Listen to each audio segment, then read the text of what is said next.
product development engineer, we always want to validate our prototypes with the best players on earth, the golfers that do this for a living. So when we went to the tour and asked them what they thought of our 2023 product and how we could improve it, a lot of the players said, we don't want to change anything. As a product development engineer, that's not what I want to hear.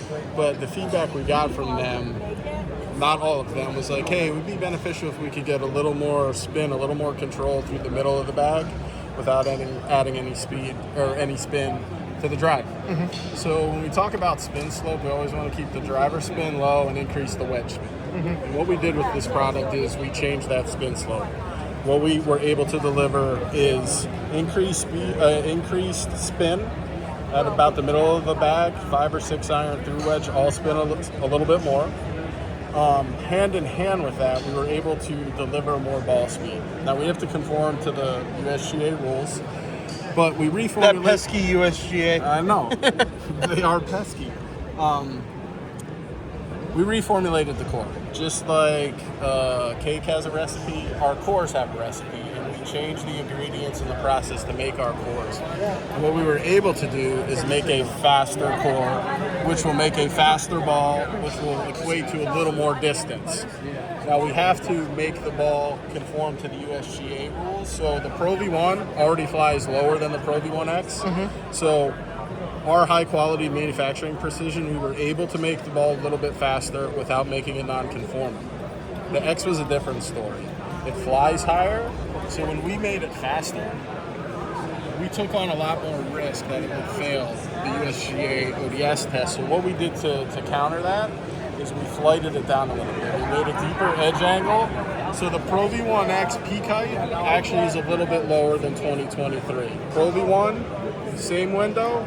Pro V1X just came down a touch to take the risk of it. So what is that test? What are they testing? What is the USGA? The ODS test is the overall distance standard. So ultimately, at a certain club head speed, at a certain launch condition, the golf ball can't fly further than 320 yards. You get a warning at 317 yards. Okay. If it goes further than 320, your product can be delisted and deemed non-conforming. So why did the launch window, changing the launch window, put you in that danger zone? So we know from our many years of submitting these tests, balls that typically fly higher, that have a ton of ball speed and low spin, we know go longer. Right. So essentially, we know that the new Pro V1X is going to get on the ground a little bit quicker, and it'll pass the test. Gotcha. So that test is checking carry distance. And roll. And roll. Both are taken into consideration. Okay. And there's a lot of math. They use an indoor test range, an ITR. A lot of it is predictive. A lot of it comes down to the lift and drag forces that are estimated in an indoor test range. Yep. But we try to correlate with the USGA so that we have an indoor test range as well, so that any ball we submit, you've tested it. We've tested it and know that it's going to be conforming. So, when you talk about increasing it in the middle of the bag, spin in the middle of the bag, and the back end of the bag, the lower, your wedges and things like that. Have you changed the cover at all? Because I know that can make a difference as well.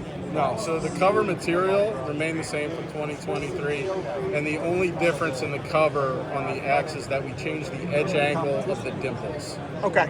So a deeper dimple changes the lift forces on it, and it will fly a little bit lower. If you shallow it out, the opposite happens. It'll fly a little bit higher. So we made the dimples a little bit deeper, and then it knocked the flight down just a touch. Okay. And then, can we talk about the alignment integrated? The aim? Sure, yeah. See, talk about whatever you want. I saw this, and it kind of caught my attention as well. Did left dash change at all this year? Did not. We're working on that right now. Okay. Excellent. So what is this alignment integrated marking? So it's just different side stamps, different artwork that we use that. Some golfers like to use that to help line up their putts. So we're just giving golfers a multitude of options to help them perform better in putting. I don't use that, but many golfers do, and we're coming out with different options, different colors. We've invested a lot of money into some new equipment, new machinery that's able to print longer images, because if you just print on a golf ball, it'll actually start to look like a smile. So there's a lot. It's not as easy as you would think to get it to lay down straight, or to get it all the way around the golf ball. So we've invested a lot of money into some new technology, new equipment to deliver more of that. Really nice. No, the new golf ball is really exciting. I was talking about the new logo. All right, Robert, thanks for stopping by the booth today. We're really excited to roll out the new GT1 driver, GT1 fairway, and the entire GT hybrids lineup. So we'll start by taking a look at the GT1 driver. Now, we've had the GT2, 3, and 4 drivers in the field for some time now. They launched in August. And now we're excited to reveal the GT1, which kind of fills out the line and it really complements nicely the GT2, which we think of as having speed and forgiveness across the face, the GT3, which offers speed-tuned adjustability, and the GT4, which is a low-spin speed machine. That thing is really great for high swing speeds that generate kind of too much spin, so it knocks spin off. This is about the opposite. So this is a really great product for those who need to generate spin and need to get the ball in the air. So this product offers effortless launch and speed. What's great about the GT1 this year is that traditionally people think of this product as only being for those with moderate swing speeds and only for those that are looking for a lightweight configuration. And while we still have that option to set this product up with a lightweight shaft and grip and head that basically equal about 49 grams less than your standard GT driver, now we can also set it up with standard shafts and grips and really get a lot out of this product. We've seen amazing feedback from the tour with GT1 adoption, and some of the better players out there that say, hey, I can launch this thing high, but that doesn't mean it's only for moderate swing speed players. So this is a great product for those that want to get the ball in the air and find that effortless launch and speed. So along with the GT1 driver, we have the GT1 fairway, which just is dropping at the show right now. And this is a beautiful club. It again fills out the line with our GT2 and 3 fairways. What makes the GT1 unique is that it's a little bit bigger footprint. It's got the front back weights that you can toggle to really bring all that weight and forgiveness far back, or to punch it forward if you want to knock a little bit of spin off. So you have some adjustability there. It's also the shallowest face of our 3 fairways, and again, it's the biggest profile. So it's going to be really confidence inspiring. It's going to look really good at address, and just like it's the driver, the GT1 driver, it's going to launch the ball way up in the air and really generate a lot of launch. Just due to its construction and where the weight's placed. So really excited about GT1 fairways. And along those lines, we have the GT1, 2, and 3 hybrids that we're launching at the show this week. So just like the fairway, the GT1 hybrid has front and back weights. Again, a bigger profile, very forgiving, very easy to launch. And this lineup of hybrids is the most forgiving and most adjustable lineup of hybrids we've ever released. So you can see you've got the back weight and the front weight that you can toggle. We've got a sure fit sleeve that offers 16 independent loft and lie configurations. So you can really dial in these hybrids to match your game. Alongside the GT1 is the GT2 hybrid, which this actually allows or offers toe and heel flat weights. So those can be swapped out, and it's going to offer maximum forgiveness and MOI for a hybrid. And that's why we don't have a track weight in here. We've really taken all the weight and extended it to the perimeter of the product. So again, this is for someone who likes to sweep the ball. Again, appreciates a really high launch. But with these flat weights and the sure fit hosel, you can really adjust this thing to fit your needs and your performance needs. As a golfer, everyone's got different needs. So a really fantastic offering, a great addition and a great upgrade from the TSR2 hybrid. And then lastly, the GT3 hybrid. Similar to the GT2, we've got the toe and heel flat weights, the sure fit adjustable hosel. Again, an extremely forgiving design, high MOI, but a much slimmer profile. So for those that are looking for more of an iron replacement, something they can hit down on and really pick off the turf as if it was like a big long iron, the GT3 is perfect for that. So between the GT1, 2, and 3 hybrids, we've got the most adjustability and the most forgiveness we've ever offered in 3 distinct shapes that are going to fit every golfer's need. So we recommend getting fit and finding the hybrid that works best for your game and getting all the adjustments made so that you dial in the performance it's really going to unlock your potential.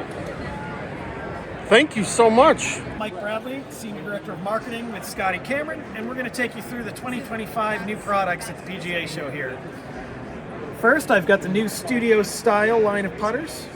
We have 10 new putters, 2 new long design models, and 4 new left-handed options in the Studio Style line.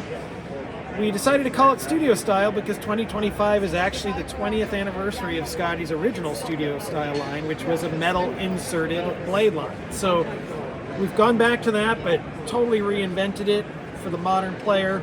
We have Studio Carbon Steel inserts, and carbon steel is a very good metal for milling. It has great sound damping properties, so it produces a really soft sound and feel. It's very nice to mill. Scotty used it in a lot of his original handmade putters, and we've brought it back for this line to achieve the performance and the softer feel we were going for. Between the insert and the 303 stainless steel putter head, we have a vibration damping membrane that holds the insert to the putter head and then is also surrounded by an additional vibration damping compound. So it's a very solid feeling putter despite the multi-material construction. On the carbon steel insert, we have this chain link face milling technology.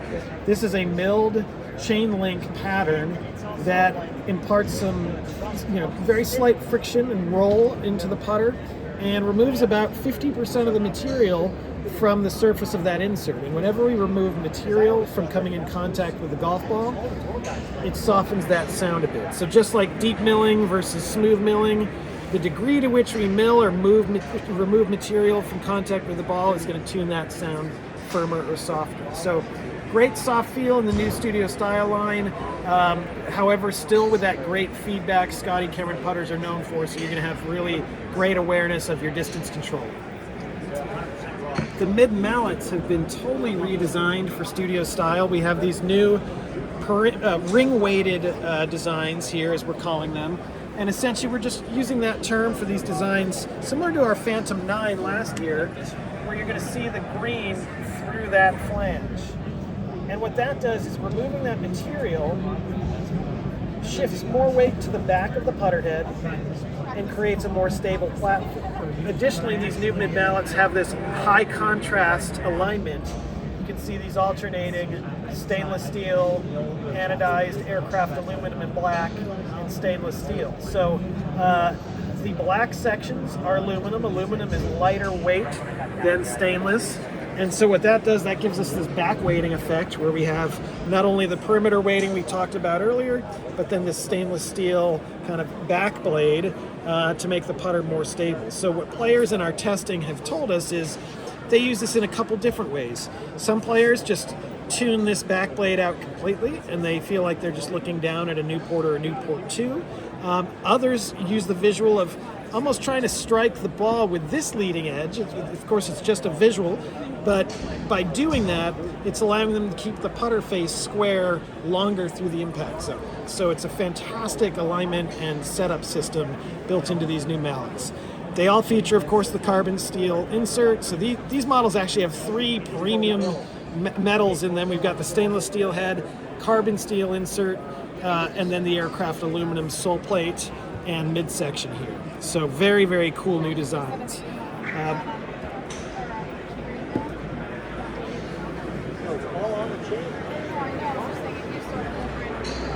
Looking for one model, but here we go. Also new for the 2025 line, we've brought back the Catalina. We had brought this back in a limited range, the B3 limited range in 2024. And the original Catalina dates back to the late 90s. It was a little bit of a longer design with a slightly different neck. And so we've modernized that design to make it a little more player friendly. And so again, it's just a wider sort of Newport shape with a mid-bend shaft. It's a very clean looking single bend shaft that's going to make this putter sort of a blade-like putter that swings a bit more like a mallet, a bit more straight back, straight through, or near face balance. So this brings some of the mallet properties into the blade category. And then finally, just moving beyond Studio Style, we launched 2 new Phantom models at the show this year. These will be in shops February 14th, and we've offered the new 7 and the 5 are our most popular head shapes in the Phantom line with new plumbing neck configuration. So this is the 5.2 and we also have the 7.2. And these are super popular on tour.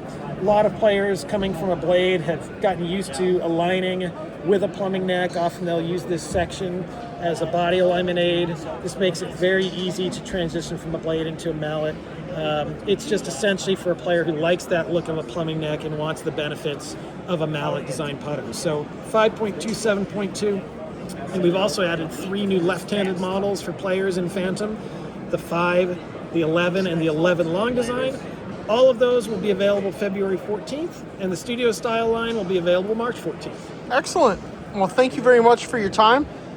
The new models look really good. Have a like the studio stainless feel or look to them, like the with the white polymer insert and all that in there. Yeah, So it's nice to see, kind of going back to the roots a little bit. I like it a lot. So thank you very much for your time. Appreciate it.